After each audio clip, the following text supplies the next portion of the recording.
Let's go ahead and take some time and look at what completing the square is. So from our previous two examples, we had binomials that were squared that we could then apply our square root property.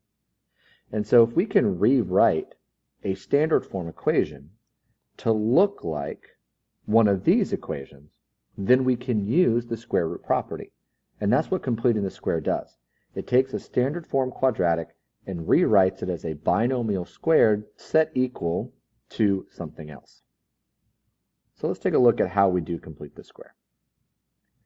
Well, we have a special case polynomial that always factors to be a square of a binomial, which is our perfect square trinomial.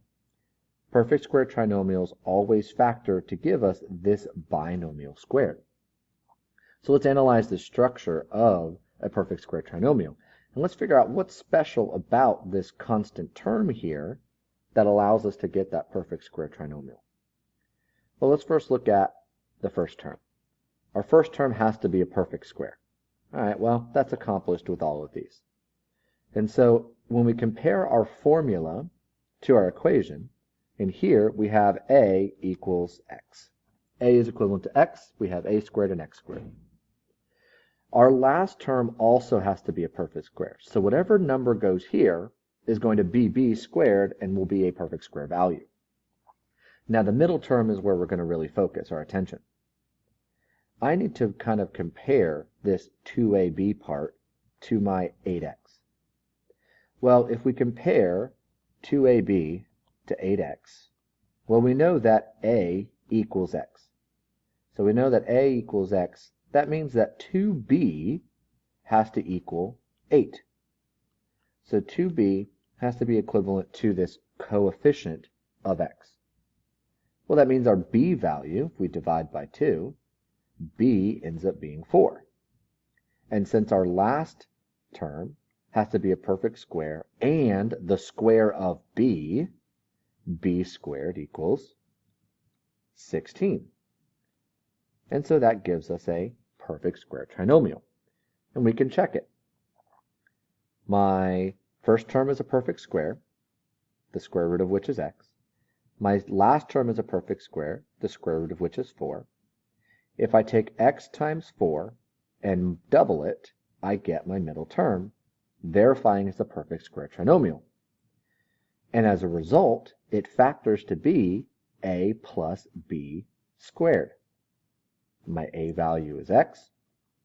My b value is 4. This is plus, and then we have the quantity squared. So x squared plus 8x plus 16 is equivalent and factors to x plus 4 squared. Again, we could double check it by multiplying this back out. X squared plus 4x plus 4x plus 16 gives us x squared plus 8x plus 16. So we know that it's factored correctly.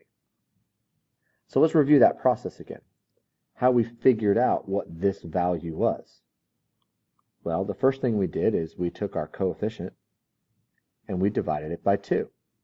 So we took the coefficient, which we in standard form refer to as b. We took our b value, we divided it by 2. And then once we had that, we squared it to get our constant term. And so our constant term is always going to be the square of half of our b value. And that gives us our perfect square trinomial. 8 divided by 2 gives me 4. 4 squared equals 16. Let's do the same thing here. Let's try that process with this second polynomial. Our b value is 6. 6 divided by 2 is 3. 3 squared is 9. And then to factor it, our b value is the square root of 9. So we have x minus 3 squared. Let's double check it. X minus 3 times x minus 3. X squared minus 3x minus 3x plus 9. X squared minus 6x plus 9. we have a perfect square trinomial. So we know that that's good. Let's also use the same pattern here. Our b value is 3. 3 divided by 2. That's going to be a fraction or a decimal. Let's leave it as a fraction, and instead we'll go ahead and square it now. 9 over 4.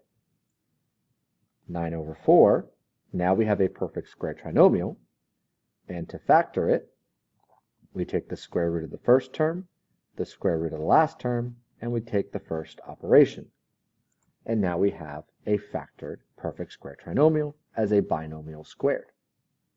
So we're going to use this process of creating a perfect square trinomial in order to rewrite our standard form equations into these style equations here. So let's take a look. So we have a quadratic equation. If we were to rewrite it in standard form, we can see pretty quickly it's not a perfect square trinomial. First of all, there's a subtraction here, so we know it can't be a perfect square trinomial. And also, it doesn't fit our pattern. The square root of 4 is 2, squared isn't going to give me 2. So we know that's not a perfect square trinomial, so there's no reason to bring the 4 back over. Let's leave it where it is. Instead, we want a new constant for the trinomial. So I'm going to put a square here to remind me that I'm completing the square. And I'm going to leave this 4 on the right side. Now with our addition property of equality, I can add whatever I want to one side of the equation as long as I add the same thing to the other side of the equation. So let's go ahead and pick what's going to go in that box and give us a perfect square trinomial. Again, our formula for completing the square is b divided by 2 squared. My b value is 2, so 2 divided by 2 gives me 1. 1 squared is 1. So we add 1 to both sides. Now we can factor. This is a perfect square trinomial, which factors to be the square root of the first term, the square root of the last term, and the sign for the first operation. P plus 1 squared equals, we simplify the right-hand side, and we get 5. Now we have a binomial squared. Now we can use the square root property. So this part was completing the square. And now we're going to use the square root property. So we'll take p plus 1 squared equals 5. We'll square root both sides. Don't forget, we need the positive and negative root of 5. Since I can't simplify it, I'll leave it alone. And we can subtract 1 from both sides. Since they're not like radicals, we leave it as negative 1 plus or minus the square root of 5. And we've now solved this quadratic that was not factorable, or we solved the trinomial that was not factorable by creating a perfect square trinomial that we could factor. Let's do another example. We see again that we don't have a perfect square trinomial. This subtraction here, also 1, the square root of 1 times 2 isn't 7. So what we're going to do is we're going to take this 1 and we're going to move it over and give ourselves some space to make a perfect square trinomial. M squared minus 7m plus something will equal 1 plus, and again, whatever we add to the left, we have to add to the right. Using our formula b over 2 squared, b is negative 7. Negative 7 divided by 2, I can't simplify that, but I can square it, 49 over 4. 49 over 4, 49 over 4. Now we have a perfect square trinomial that we can factor.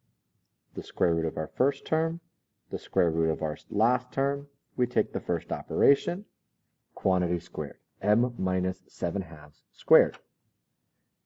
And then on the right-hand side, we'll go ahead and add 1 to 49 over 4, which is 53 over 4.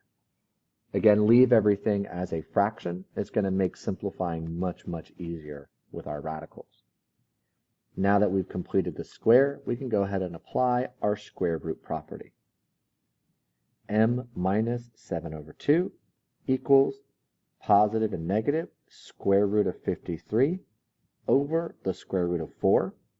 We can square root 4 to give us 2, and then we isolate the m.